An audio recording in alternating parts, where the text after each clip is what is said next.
Hello friends, আজকে মঙ্গলবার আর আমরা ঠিক আবারও একটা বছর পর চলে গিয়েছিলাম নৈহাটিতে। আর কেন গিয়েছিলাম তোমরা একটু পরে জানতে পারবে, হয়তো অনেকে বুঝেই গেছো।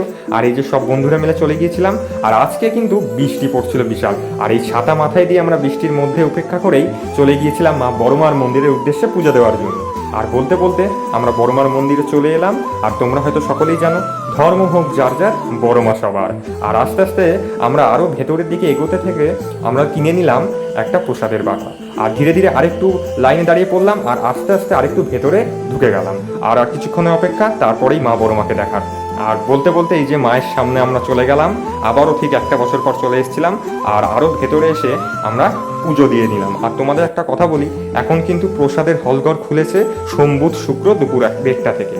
আর তারপরেই পুজো দেওয়ার পরেই আমরা চলে গিয়েছিলাম এই গরম গরম কচুরি ভাজছে দেখে আমরা লোভ সামলাতে পারলাম না, অনেকক্ষণ ধরেই না খাওয়া, বসে পড়লাম সকলে খাওয়ার জন্য। আর আস্তে আস্তে আমাদের সামনে চলে এলো কচুরি, আর আমরা খেয়ে নিলাম। তোমরা দেখতেই পাচ্ছ এই যে গরম গরম কচুরি ভাজছে। এই দোকানটা কিন্তু সত্যি হিঙের কচুরি খুব ভালো বানায়, আগের বার এসেও আমরা খেয়েছিলাম। যাই হোক, আজকে ভিডিও এইটুকুই। আজ কিন্তু খুবই এনজয় হলো।